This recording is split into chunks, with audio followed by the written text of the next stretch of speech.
ನಿಮ್ಮ ಹಳೆಯ ಚಿನ್ನದ ಒಡವೆನ ಅಧಿಕ ಬೆಲೆಗೆ ಮಾರಬೇಕೆ? ಆಟಿಕಾಗೆ ಕಾಲ್ ಮಾಡಿ 8880 ಅಟ್ಟಿಕಾ ಗೋಲ್ಡ್ ಕಂಪನಿ. ಸಲೀಂ ಅಹಮದ್ ರವರು ಅಪಾರ ಅನುಭವ ಮತ್ತೆ ರಾಜಕೀಯ ಪರಿಣಿತಿ ಹೊಂದಿರುವಂತಹವರು. ಇವತ್ತು ಅವರು ಸಭಾಪತಿಯ ಪೀಠನ ಅಲಂಕರಿಸಿರುವುದು ಬಹಳ ನಮಗೆಲ್ಲ ಸಂತೋಷವಾದಂತಹ ಸಂಗತಿ. ಸಲೀಂ ಅಹಮದ್ ಅವರ ಅಜ್ಜ, ಅವರ ತಾತ ಮುಸ್ತಫಾ ಅಹಮದ್ ರವರು ಸ್ವಾತಂತ್ರ್ಯ ಹೋರಾಟಗಾರರಾಗಿದ್ದರು.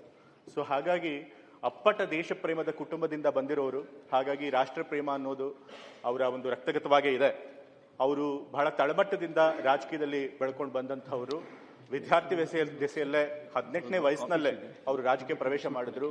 ಮೊದಲು ಶೇಷಾದ್ರಿಪುರಂ ಕಾಲೇಜಿನಲ್ಲಿ ವಿದ್ಯಾರ್ಥಿ ಸಂಘದ ಅಧ್ಯಕ್ಷರಾಗಿ ಅವರು ತಮ್ಮ ಮೊದಲ ರಾಜಕೀಯ ಹೆಜ್ಜೆ ಇಟ್ಟಿದ್ರು. ನಂತರ ಕಾಂಗ್ರೆಸ್ನ ತತ್ವ ಸಿದ್ಧಾಂತಗಳಿಗೆ ಅವರು ಮಾರು ಹೋಗಿ ನಮ್ಮ ಕಾಂಗ್ರೆಸ್ ಪಕ್ಷದ ವಿದ್ಯಾರ್ಥಿ ಸಂಘಟನೆಯಾದಂತಹ NSUನ ಅವರು ಪ್ರವೇಶ ಮಾಡಿದ್ರು. ನಂತರ ನಮ್ಮ ಕರ್ನಾಟಕ ರಾಜ್ಯದ NSU ಅಧ್ಯಕ್ಷರಾಗಿ ಅವರು ಹುದ್ದೆಯನ್ನು ಅಲಂಕರಿಸಿದ್ರು. ನಂತರ ನಮ್ಮ ರಾಷ್ಟ್ರದ ಅಖಿಲ ಭಾರತ ರಾಷ್ಟ್ರೀಯ ವಿದ್ಯಾರ್ಥಿ ಸಂಘಟನೆ, ಕಾಂಗ್ರೆಸ್ ವಿದ್ಯಾರ್ಥಿ ಸಂಘಟನೆ ಅಧ್ಯಕ್ಷರು ಕೂಡ ಆದರು. ಅದಲ್ಲದೆ ಬೇಕಾದಷ್ಟು ಅವರು ಹುದ್ದೆಗಳನ್ನು ಕಾಂಗ್ರೆಸ್ ಪಕ್ಷದಲ್ಲಿ ಅಲಂಕಾರ ಮಾಡಿದ್ದಾರೆ. ಅವರು ಭಾರತೀಯ ಯುವ ಕಾಂಗ್ರೆಸ್ ಪ್ರಧಾನ ಕಾರ್ಯದರ್ಶಿಯಾಗಿದ್ದರು, ಅಖಿಲ ಭಾರತ ಕಾಂಗ್ರೆಸ್ ಸಮಿತಿಯ ಸದಸ್ಯರಾಗಿದ್ದರು, KPCC ಕಾರ್ಯದರ್ಶಿಯಾಗಿ ಕೆಲಸ ಮಾಡಿದ್ದಾರೆ, ತೆಲಂಗಾಣ ರಾಜ್ಯದ ಉಸ್ತುವಾರಿಯಾಗಿದ್ದಾರೆ. ಮತ್ತೆ ಅವರ ಒಂದು ಸಂಘಟನಾ ಶಕ್ತಿ ಮತ್ತೆ ರಾಜಕೀಯ ಒಂದು ಪರಿಣಿತಿಯನ್ನ ಗಮನಿಸಿ ನಮ್ಮ ಪಕ್ಷ ಇಷ್ಟೆಲ್ಲ ಅವರಿಗೆ ಹುದ್ದೆಗಳನ್ನ ಕೊಟ್ಟಿತ್ತು. ಕೊಟ್ಟಂತ ಎಲ್ಲ ಜವಾಬ್ದಾರಿಗಳನ್ನ ಬಹಳ ಜವಾಬ್ದಾರಿಯಿಂದ, ಬಹಳ ದಕ್ಷತೆಯಿಂದ ಸಲೀಂ ಅಹಮದ್ ಅವರು ನಿರ್ವಹಿಸಿದ್ದಾರೆ. ಮತ್ತೆ ಕೇಂದ್ರ ಸರ್ಕಾರದ ನೆಹರು ಯುವ ಕೇಂದ್ರ ಸಂಘಟನೆ ಅಧ್ಯಕ್ಷರಾಗಿ ಕೂಡ ಅವರು ಸೇವೆ ಸಲ್ಲಿಸಿ ನಮ್ಮ ಗ್ರಾಮೀಣ ಯುವಕರ ಕೌಶಲ್ಯ ಅಭಿವೃದ್ಧಿಗೆ ಅವರು ಕೊಡುಗೆಯನ್ನು ಕೂಡ ಕೊಟ್ಟಿದ್ದಾರೆ.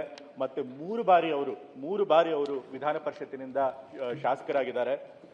ಮತ್ತೆ 3 ಬಾರಿ ನಮ್ಮ ಸರ್ಕಾರಿ ಮುಖ್ಯ ಸಚೇತಕರಾಗಿ ಕೂಡ ಅವರು ಕಾರ್ಯನಿರ್ವಹಿಸಿದ್ದಾರೆ. ಹಾಗಾಗಿ ವಿಧಾನ ಪರಿಷತ್ತಿನ ಎಲ್ಲ ಕಾರ್ಯಕಲಾಪಗಳ ಬಗ್ಗೆ ಅವರಿಗೆ ಆಳವಾದಂತಹ ಜ್ಞಾನ ಇದೆ, ಅನುಭವ ಇದೆ.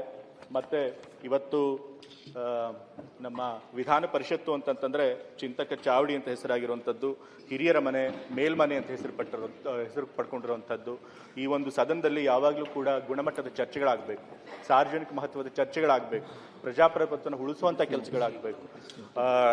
ರಾಜಕೀಯಕ್ಕಿಂತ ಹೆಚ್ಚಾಗಿ ಜನರ ಪರವಾಗಿ ಕಾಳಜಿ ಇಟ್ಕೊಂಡು ನಮ್ಮ ವಿಧಾನ ಪರಿಷತ್ತಿನ ಸದಸ್ಯರು ಯಾವಾಗಲೂ ಕೂಡ ಚರ್ಚೆ ಮಾಡ್ತಾರೆ.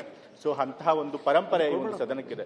ಇಂತಹ ಸದನದ ಒಂದು ಘನತೆಯನ್ನ, ಇದರ ಒಂದು ಗೌರವಯುತವಾದಂತಹ ಪರಂಪರೆಯನ್ನ ಬೆಳೆಸ್ಕೊಂಡು ಹೋಗಬೇಕಾದಂತಹ ಜವಾಬ್ದಾರಿ ಇವತ್ತು ಸಲೀಂ ಅಹಮದ್ ಅವ್ರ ಮೇಲಿದೆ.